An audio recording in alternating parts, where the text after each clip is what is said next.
Alrighty, the machine tells me we are live. So welcome to tonight's episode of Results on a Rampage, our Tuesday night blast of information, energy, and power about how to get things done, how to achieve massive results. Sometimes we have a lot of people on, and tonight, right now, I'm the only one here, but that's okay because I have a full 30-minute program planned for you, whether we have commenters in the stream or everyone watches in Replay City. So here we go. Our Results on a Rampage tonight is going to talk about the right time, the idea of what the right time is to do things. I know that we all struggle with this kind of thing. What is the right time to take a plunge, to make a change, to do something different in our lives? It's an interesting follow-on today from this afternoon's LA Talk Radio episode at 4 o'clock Pacific, which was just 2.5 hours ago. I had the opportunity to interview Dave Gray, who is an economist from Alberta, and we talked about not economics. We talked about something almost as boring, which was electricity. But the interesting thing is that Dave runs a company in Alberta that does energy efficiency. The reason that it was so apropos was because there's a conference next week in Calgary that he's the MC for and that I'm speaking at. And it's really interesting because I retired from 30 years in electricity 7 years ago. Actually, it won't quite be 7, not now, but 7 in November, end of November or December or something of 2007. So it'll be 7 years here pretty quick. I basically have, not been involved in much since then, but the years preceding that, I was extremely involved in the Alberta electric system. I made a lot of really, really significant changes up there, changed their whole market structure, regulatory structure, and some other things. After 7 years, I was asked to return to that, maybe briefly, maybe who knows, I don't really know, and speak at this conference next week, which is the Alberta Power Symposium. And the funny thing is this, there's the question again, what is the right time? Should I do that? Should I not? I decided to do that. The consequence of that decision is quite funny because Dave and I, about 3 weeks ago, did a Hangout, 30-minute Hangout, talking about the symposium and talking about the future of the Alberta electric system. Now, for most people, electricity is about like watching paint dry or watching grass grow while you lay on your head in the sun, right? Not particularly interesting.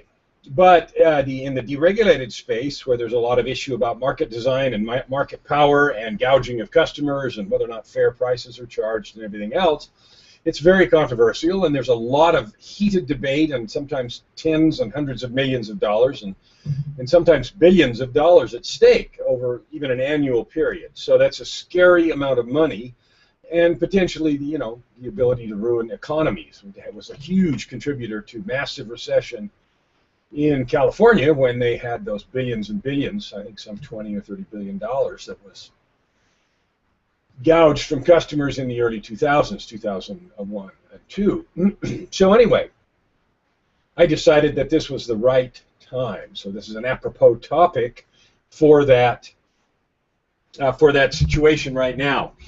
I have not got my microphone in front of me. Sorry about that. So I now have my microphone in the right place, and everything I said before this may sound really soft because I forgot to pull the mic down. So apologize for that. You'll have to strain your ears or now turn down the volume. Anyway, there was a question that came up in the event page just before this about joining. You're welcome to join the film strip. The link to join the film strip is in there, and if you do join, then you'll be able to participate in all of the questions and be part of the action here. So if you'd like to, please jump in. Otherwise, I'll just continue with this today. All right. So the 3 points that we're going to raise in this Results on a Rampage episode are quite simple. What is the right time? I'm going to talk about the myth of a right time. I'm going to talk about now being the right time, and then I have a phrase in there that sparked a little comment already. He who hesitates is lost, and someone said, of course, look before you leap. So we'll talk about all of those things tonight. We live in a time of rapid change. There's no question about that. The iPhone 6 is coming out in a week or so, and I was funny. I saw some stuff right now, earlier this afternoon, on Google, and it was a bash on the iPhone 6 saying that Android users have had all of the new features of the iPhone 6 since 2012, I believe, implying that Apple was, several years behind, and that maybe by 2016, in this particular person's opinion, Apple would be caught up with what they had, Android users had in 2012. What I find interesting was the zeal with which this bashing is pursued, and that to me means that kind of zeal or zealotry in bashing means that there's some kind of negative feeling associated with that and some kind of fear associated with not having the iPhone. So I've had both, and so I'm agnostic. I currently have an iPhone because of the video codec being better, and I like the video output. But I had an Android before that, and so it's kind of interesting about that whole debate and the fact that someone felt it necessary to bash the new product that's not even out yet. It'll be out sometime later this week. So the idea, when is the right time? So let me just answer that right this minute and say now. Now is the right time. The right time for what? Well, let's talk about that. In my business as a coach, I deal with principally two kinds of clients. One, I deal with what I call radical change candidates, people that are ready to radically level up their lives. They live 10, 20, 30 years kind of walking down the middle of the road, doing mediocre stuff, procrastinating changes, perhaps working in jobs they weren't particularly fond of, and they're just kind of tired of all of it. 10 or 20 years have gone by, and they have not achieved the things that they want to do, and they have this dream, these feelings about stuff they have wanted to do for a long time. But they come always with the question, well, what do I have to get ready? When is the right time to start a business? When is the right time to start living the life that I imagined in my mind that I wanted to live, making the contributions, creating the legacy that I wanted to create? Wow. My answer is always the same. Now is the best time. Yesterday is actually off the table. Tomorrow, you don't know what will happen. Right now is an amazing time, perhaps better than we've had for a long time, to make those kinds of changes. Let's look at why. Business is moving more and more to online venues, more and more like platforms like Hangouts and online markets, and the ability to both get and acquire and be a customer online. What does that mean? That means that you can do your business from anywhere in the world. Amazon is a great example of that. All kinds of consulting businesses, which I was in for a long time. My clients are all over the world. And that would certainly not have been possible just a few short years ago. You, as a business owner, have the opportunity and ability to reach clients everywhere in the world, so now is the right time. On the other hand, people say, wow, things are changing so fast. I don't even know if the thing that I offer as value will be valued in a year, 2, 3, 5. And the answer is you're right, you don't. But what I can tell you is your ability to roll with the punches, to gather data, to gather market data, and to make changes, and to be flexible and stay with the times is greater now than it has ever been. There is more information available. Most of that information, if not all of it, is essentially free. And so you have the ability, I have the ability, to keep track of what's going in the market, what's going on in the market, everywhere in the world, almost on an instantaneous basis. That kind of information used to be either not available at all or only available to those with massive marketing budgets that could do all kinds of focus groups and other cool stuff to keep track of what was going on in the minds and hearts of their customers. That data is available. The idea of big data, that's available to anyone.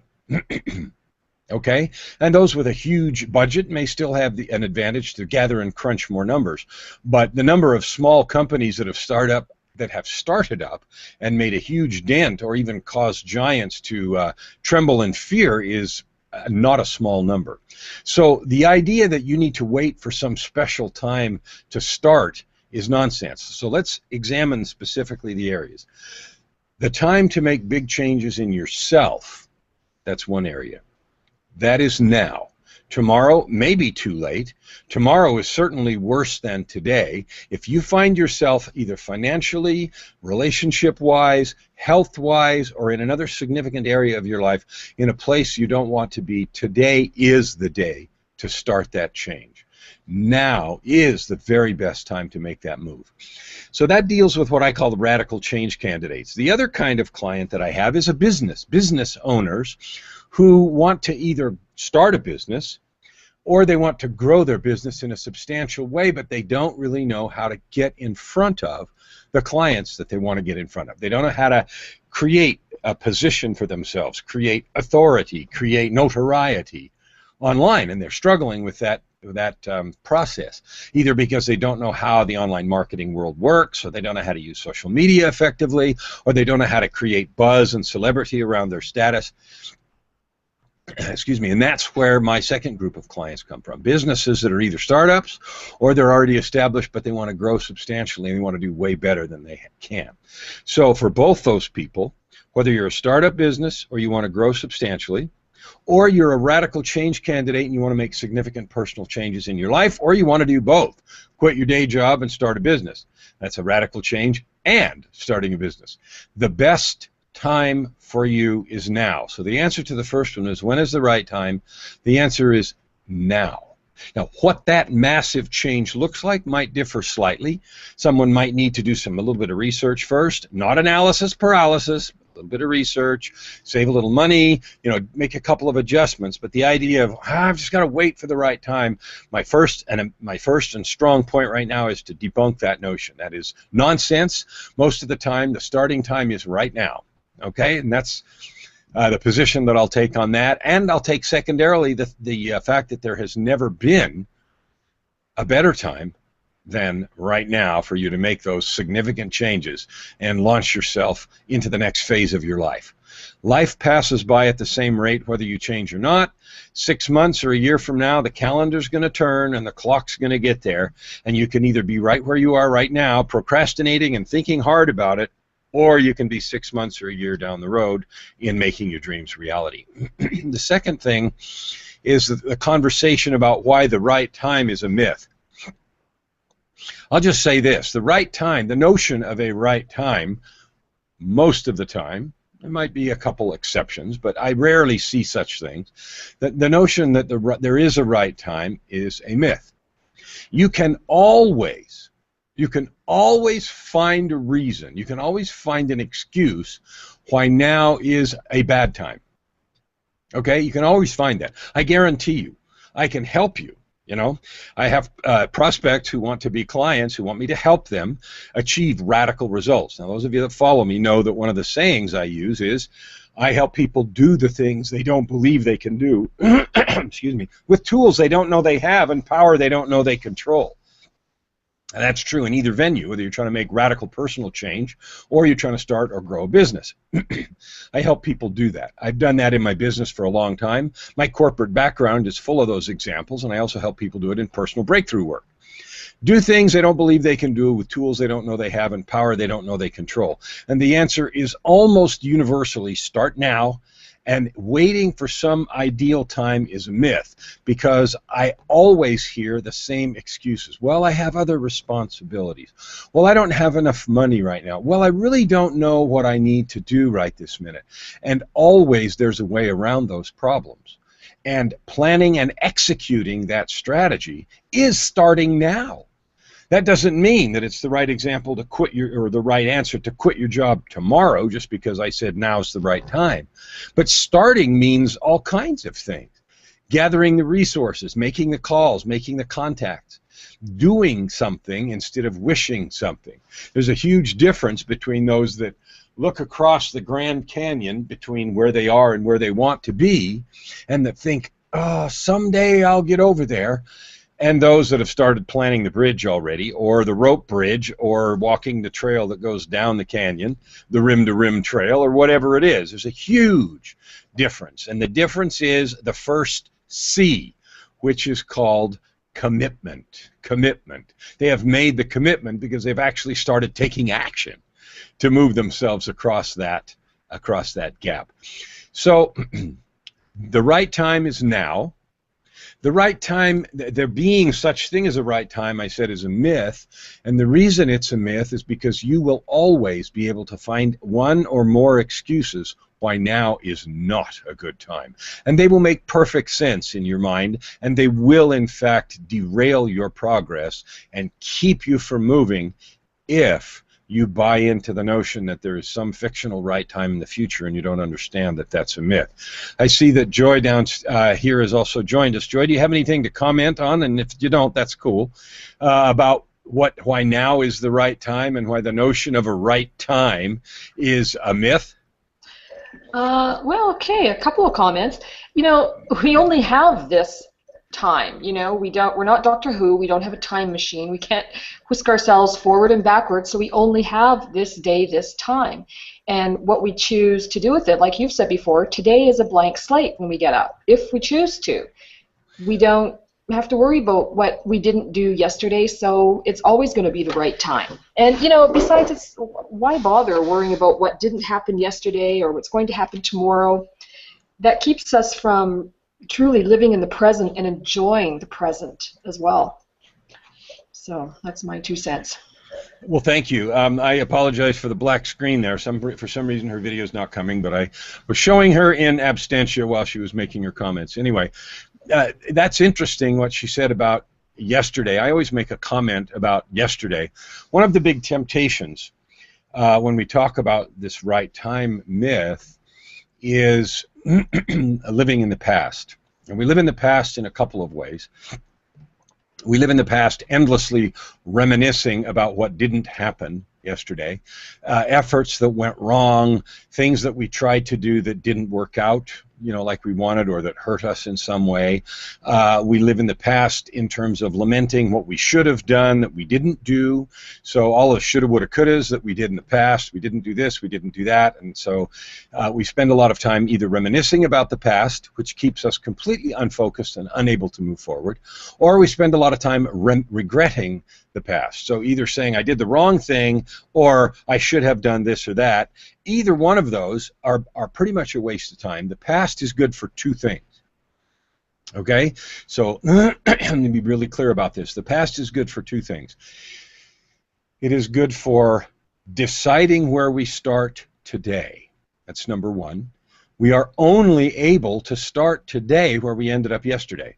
We must start where we are. I got this comment, I put posts all the time on Facebook about coaching, either business coaching or personal coaching, and I got a comment the other day that said from someone, where do I start? I have no idea where to start. The answer is always the same to that. Start where you are. You can't start anywhere else. You can pretend you're starting somewhere else. You can pretend that you're doing something, starting in a place that you're not. That always leads to disaster. Now, I'm not saying don't have confidence in the future. Starting where you are with a bright flashlight and a bright hope for confidence in the future is very appropriate. But pretending you're starting in a place that you're not will inevitably lead you to lose your footing and fall in the chasm of, you know, don't know what I'm doing. Okay? And you can be as optimistic as you want, you can gather information as you want, as fast as you want, you can move forward as fast as you can possibly move. Not suggesting any of those aren't true. I've done them, I've walked that path, I've made promises that were far beyond what I thought I might be able to deliver and somehow constructed the bridge to get there. All of those things are true, but always start where you are. So you always have to start where you are, and pretending you start somewhere else is a mistake that will be costly. So the first thing yesterday is good for is to decide where we start today. We have to start today where we ended up yesterday. The second, and the only other thing that yesterday is good for, yesterday being a euphemism for the past, is if we are willing, it will teach us a few lessons. Okay? It will teach us what didn't work. It will teach us what kind of undesirable outcomes are possible. It will teach us things not to do. It will teach us roads not to travel again. It might teach us resources we do or don't need that we were unaware of. It might teach us about people. This or that person's not a match for my project, even though I thought they were, or I need this resource or skill or talent or person that I didn't realize until I tried this. So the second thing that the past is good for is teaching us lessons, if we're open. And one of the struggles we have in this time issue is we're unwilling to learn the lessons of the past. Now, Einstein, of course, has his famous quote that if we keep doing the same thing over and over again and expect a different result, we're crazy. Okay, fine. Not learning the lessons of the past, not being willing to listen to those lessons is kind of an example of that, being insane by not willing to learn those lessons. So the past is good for two things. What are they? Number one, it determines where we start today. Yesterday decides where we start today, and yesterday will also teach me lessons about things that work and don't work, things I need and don't need, baggage I should and shouldn't carry, if and only if I'm willing to listen and pay attention to the lessons that the past will teach me. All right, so let's move on to the third point of today, which is he who hesitates is lost. Now, I am not suggesting by that you simply, like I said, quit your job tomorrow. So he who hesitates is lost. Someone that wants to start a business means, okay, if I hesitate, I'm dead, so I'll quit my job tomorrow. I haven't really figured out who my client, my ideal client is. I haven't really figured out yet what my ideal product or service is, but I'll quit my job, and that'll give me a good incentive to hurry up and figure that out. I hope you have a big savings account or a rich uncle, because if that's the way you take action, and you interpret he who hesitates is lost, then you're in for some hard road. You know, you're in for some difficult things, right? All right. He who hesitates is lost is simply the notion that there's two parts to that. One is what we call analysis paralysis, which is I've got to figure it out exactly right before I start. And I can guarantee you that if you engage in eternal analysis, you'll never start. Okay, that will guarantee failure, because if you don't, you will miss 100% of the shots you don't take, was somebody's famous quote, and I would attribute it, except I can't remember who it is. You will miss 100% of the shots you don't take, and so if you don't try, you are guaranteed to fail. It may be safer for you because you're not exposed to risk, so you're not lost in the sense that you are attacked by the risk that you avoided, but you will never have the answer to the question, what will have happened if I had tried? What will have happened if I really took advantage of this opportunity that is all around us now to start the kind of business I could start, to live the kind of life that I want to live? So he who hesitates is lost in that sense means you'll miss 100% of the shots you don't take. You'll definitely fail with the business you don't start, and so forth. You will live in the safe zone, perhaps. And again, with the rapidity of change and the way that technology and so forth, everything around us is changing so fast, what you think is solid ground right now in a month or a year may not be. In fact, with the speed of technological changes right now, and even some economic changes, what is safe today may be crazy unsafe tomorrow. And so the idea that the past or the present will continue on indefinitely is no longer a safe bet. 20 years ago, we were in the 80s, or the beginning of the 90s. In the 80s, there were mass layoffs of all kinds of people, huge recession and bankruptcies of the savings and loan debacle and other kinds of things. Companies restructured, corporate raiding took place all over the place, and so there were huge upsets. Before that was the era of, you know, living and working 30 and 40 years for a company, retiring with a quote-unquote gold watch and all that sort of thing. That stuff disappeared starting in the 80s, and it is on its way out even more. Right now, the predictions are that by 2017 or 2020, it depends on which study you read, 40% of the workforce will be self-employed as opposed to 2% 20 years ago. So over the space of about 20 years and some change, self-employment goes from 2% to 40%, a 20-fold increase. Now, if that doesn't drive the awareness of an enormous change in how we make our money and how we make a living and how we seek and obtain fulfillment with our work, I don't know what does. So the notion that the present or status quo is going to keep moving like it is simply not true. Nothing points to that in our economy. Nothing points to that with the speed of technological innovation.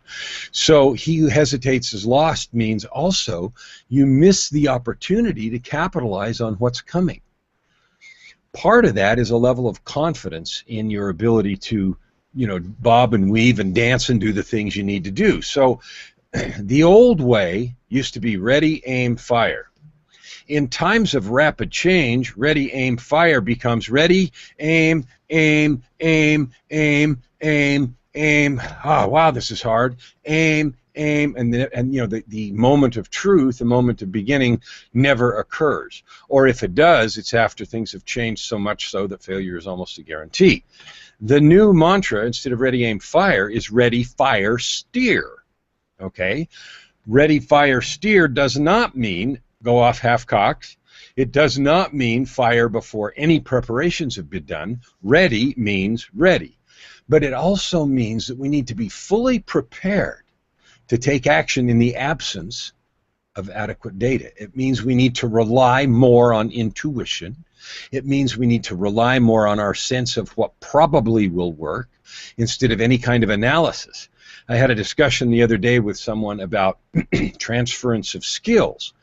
And transference of skills is really important. In fact, it's one of the things I attribute the massive success I've had in my multiple careers to. Once you learn the process of bobbing and weaving and adjusting your skill set and changing and augmenting your skill set to things that are needed, that skill is transferable. So if you're really comfortable in one area and you've acquired a real significant expertise in that area, that expertise itself may not be transferable to some other area that you want to work in. But what is transferable is the process of acquiring skill. The process of dedication and of work in acquiring skill is transferable. Now, the method that you do that changes. We now live in iPads and iPods and iPoods and whatever else. It's mobile. Everything's available at the touch of a button. But the process of being dedicated, diligent, and moving forward rapidly has not changed. The process of achieving great things when you set your mind to it and then move forward without hesitation has not changed. And so once you have acquired a significant skill, expertise in one area, re-examining and understanding the process that you use to do that and how that process has changed, adapted with either sociological or economic or technological trends, is a key piece to adapting that skill to letting you do it more quickly. That fits right into the paradigm of ready, fire, steer. So he who hesitates is lost means if you fail to adapt, if you fail to use your process that you used to gain expertise before, you will lose the significant skill. Now, the counter to that is look before you leap, and the answer is of course you do. You're not going to leap into some place you haven't at least looked at. And the times that I would recommend that to someone are few. I've done it a few times myself, some with great success, some with not such great success. So I've learned the hard way about the bitter consequences of failure as well, but turned them into lessons, and they haven't made me any much more gun-shy.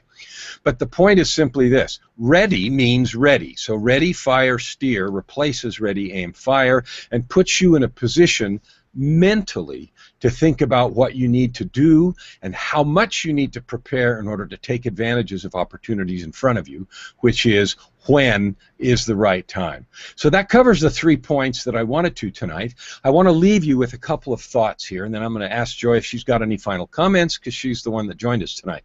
So here is this. There are 2 programs that I have to help people make radical changes in their lives or in their business. One is called Break the Cage Now. If you want to see what that is, and if you're tired of procrastinating, www.breakthecagenow.com is the place you need to go. Let me talk with you and see if you're a radical change candidate, if you're willing and ready to make the moves to radically level up your life and your game. The other place, if you are a business owner and you want to radically improve your presence online and your ability to attract customers, www.speedtoprofitmarketing.com is the place you need to go for that.